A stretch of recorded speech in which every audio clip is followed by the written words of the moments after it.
कला प्रेमी संगीत प्रेमियों को सादर नमस्कार। कला दर्पण, भारत का कला दर्पण, खबरें सांस्कृतिक जगत से।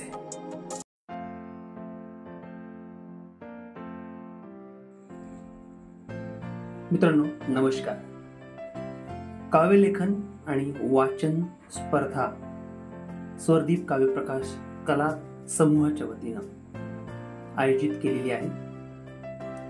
श्रीकृपा बहुउद्देशीय संस्था आणि स्वरदीप काव्यप्रकाश समूह यांच्या संयुक्त विद्यमाने कर्मयोगी कैलासवासी BS हाडके पाटील, कवी, लेखक आणि निसर्गप्रेमी व्यक्तिमत्व यांच्या स्मृतीप्रित्यर्थ ही ऑनलाईन काव्यलेखन आणि वाचन स्पर्धा आपण आयोजित करीत आहोत। सर्व काव्यलेखक आणि कवी, कवयित्री, मित्रमैत्रिणींना तसेच काव्य रसिकांनी यामध्ये सहभागी होण्याचे आवाहन आयोजकांद्वारे करण्यात आलेले आहे।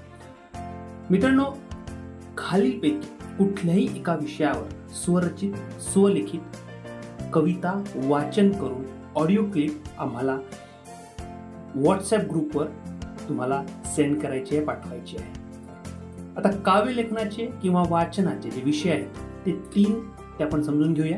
पहिला विषय आहे सुंदर असा विषय, स्वतःला समजून घेताना इतरांची मने सांभाळताना, असा हा पहिला विषय। दुसरा विषय आहे सामर्थ्य, सकारात्मकतेचे संकेत सफलतेचे, हा दुसरा विषय।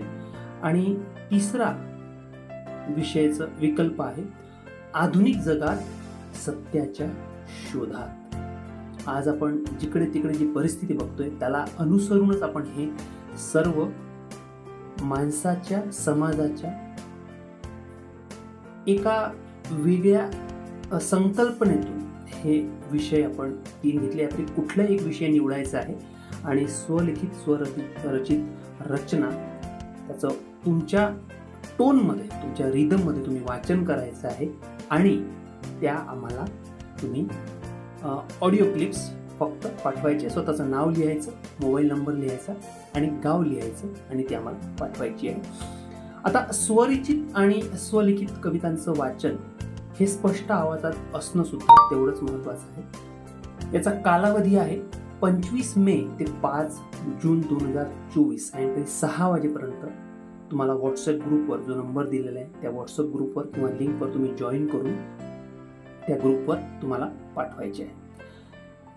अटी आणि शर्ती सुद्धा मी थोडक्यात वाचून दाखवतो। दिलेल्या 3 विषयापैकी कुठल्याही एका विषयावर कविता लिहिणं आणि ती स्वतः वाचणं व त्याचा स्पष्ट आवाजातील ऑडिओ क्लिप व्हॉट्सअप ग्रुपवर पाठवणं सर्वांसाठी बंधनकारक आहे। कमीत कमी 16 आणि जास्तीत जास्त 24 ओळींचेच काव्य असावे। ऑडिओ क्लिप पाठवताना त्याखाली याच ग्रुपवर, म्हणजे जो व्हॉट्सअप ग्रुप तुम्ही जॉईन करणार आहात या स्वरदीप काव्यप्रकाशचा, त्यावर तुमचं स्वतःचं नाव, निवडलेला विषय, स्वतःचा मोबाईल नंबर असं थोडंसं विवरण आपलं लिहायचं आहे। स्पर्धेची नियमावली किंवा त्यातील बदल हे सर्वात महत्त्वाचं आहे की स्पर्धेची नियमावली आणि त्यातील बदल तसेच अंतिम निकालासंबंधी आयोजकांनी व परीक्षकांनी घेतलेले निर्णय सर्व स्पर्धकांसाठी बंधनकारक राहणार आहे।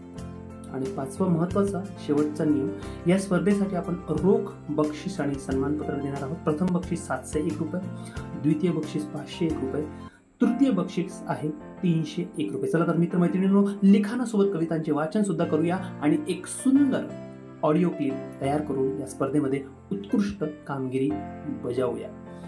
ही संकल्पना दादासाहेब हाडके यांची असून सविता हाडके ज्या स्वरदीप म्युझिकल्सच्या संचालिका आहेत त्यांच्याद्वारे संयोजन आणि सहकार्य प्राप्त झालेले आहे। तर चला, कर्मयोगी कैलासवासी BS हाडके पाटील यांच्या स्मृतीप्रित्यर्थ भव्य ऑनलाईन काव्य लेखन व वाचन स्पर्धेमध्ये ही ओपन आहे सर्वांसाठी, आपण सहभागी होऊया। खूप खूप धन्यवाद। भारत कला दर्पण न्यूज नेटवर्कच्या वतीनं आपण सर्व स्पर्धकांना शुभेच्छा प्रदान करतो। धन्यवाद।